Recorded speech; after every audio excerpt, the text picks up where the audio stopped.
Здравствуйте, уважаемые друзья! С вами я, Юрий Тютченко, кандидат ветеринарных наук, и в этом видеоподкасте я вам расскажу о том, как правильно подготовить щенка к вакцинации. Никаких сложностей здесь нет, это не займет у вас очень много времени, но отнестись к этому надо очень серьезно, так как это закладывает фундамент будущего здоровья вашего животного. Итак, вы принесли щенка домой. Здесь могут быть два варианта. Первый — это когда щенок уже полностью привит, и второй вариант, когда щенок еще не привит.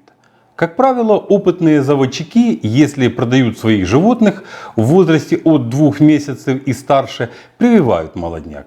Они переживают и за него, и за свой имидж, конечно. Поэтому стараются все делать правильно. Привитый щенок, конечно, это лучший вариант для вас. В этом случае в паспорте щенка должна быть сделана отметка, какой вакциной он был привит и когда. Это вам понадобится для того, чтобы знать, когда делать следующую вакцинацию и чтобы видеть, от каких болезней привито ваше животное.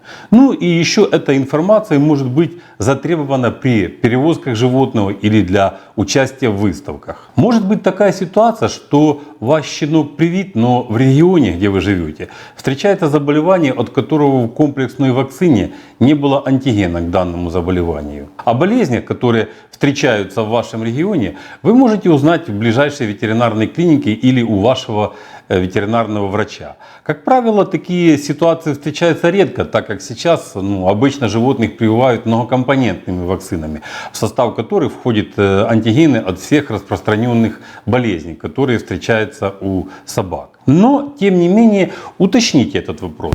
Если вдруг окажется, что в составе вакцины не было антигена от какой-то болезни, которая часто встречается в вашем регионе, то можно и допривить щенка какой-то одновалентной вакциной. Это несложно. Так вам будет спокойнее, и вы обезопасите щенка от случайного заражения, например, где-то на прогулке. Итак, перейдем ко второму случаю. Если вы взяли щенка, которому не была сделана прививка. Прививать надо обязательно, альтернативы здесь нет. Это можно сделать как самому владельцу, так и в ближайшей ветклинике. Это несложно, надо только знать основные принципы. Самое главное, что прививаемый щенок должен быть клинически здоровым. То есть у него должна быть нормальная температура, хороший аппетит, сон, подвижность, стул.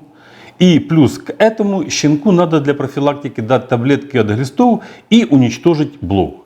И если обработку от блох вы можете проводить или не проводить, в зависимости от того, есть они или нет, это можно определить визуально, то от гельминтов надо обязательно провести обработку в любом случае. Как правило, у щенков в этом возрасте очень часто встречаются круглые глисты. Плоские гельминты встречаются, но очень редко.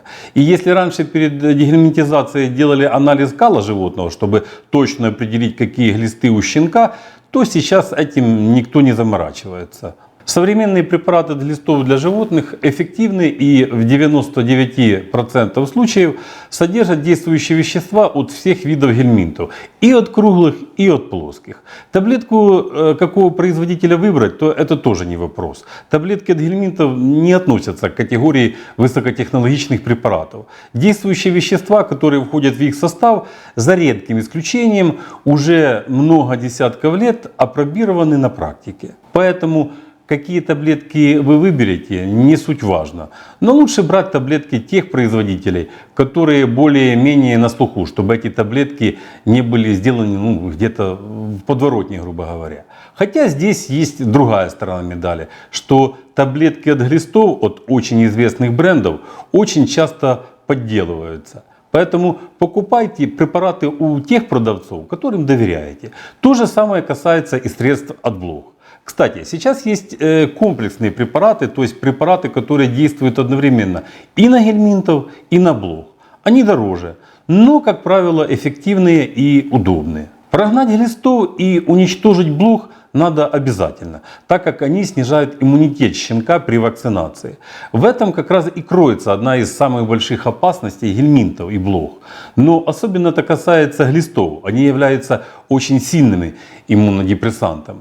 И если у щенка есть глисты, а вы их не прогнали, то есть большая вероятность того, что при вакцинации у щенка не выработается достаточный иммунитет. После того, как щенку сделали дегельминтизацию и уничтожили вели блог, то через 2 недели при условии, что щенок здоров, делают вакцинацию. Это очень простая манипуляция. Если вы умеете делать подкожные инъекции, то ничего в этом сложного нет. Если же вы не уверены или боитесь, то тогда сделайте это в ветклинике. Что касается вакцин, то сейчас этот вопрос тоже не представляет собой особой сложности. Вакцины, которые сейчас продаются на рынке, как правило, все высокого качества. Сложно выделить какую-то одну вакцину. Покупайте вакцины у известных брендов, которые достаточно давно на рынке и имеют хорошую репутацию у ветврачей. Поддельные вакцины, говорят, встречаются, но очень редко, так как их подделать очень сложно и дорого. Я лично с поддельными вакцинами, к счастью, никогда не сталкивался. Здесь главное, чтобы они хранились и транспортировались в надлежащих условиях. И хотя стопроцентной гарантии не дает ни один производитель, но я не помню таких случаев, чтобы вакцины известных брендов давали какой-то сбой. Так что это больше перестраховка. После вакцинации иммунитет, способный защитить ваши животные, вырабатывается только через 2 недели. Поэтому все это время щенка надо максимально оберегать и выдерживать на карантине. То есть максимально оградить его от возможных случаев заражения. Лучшим вариантом будет, если щенок эти 2 недели проведет дома, чтобы не допустить его контактов с другими щенками и собаками, а также контактов с их экскрементами. Пройдет 2 недели, и потом уже можете гулять со своим щенком. Хотя полный иммунитет у щенка будет только после последней вакцинации. Как правило, щенка начинают прививать с 2-месячного возраста, двукратно, с интервалом 4 недели. В наставлении по применению вакцины все это детально написано. Точное исследование наставлений по применению вакцины – это обязательно, это святое. В дальнейшем вакцинацию делают 1 раз в год. Называется это ревакцинация. Вот и все, что касается вопроса о том, как правильно подготовить щенка к вакцинации. А пока всего вам доброго, здоровья вам и вашим любимцам. Подписывайтесь на наш канал и до новых встреч!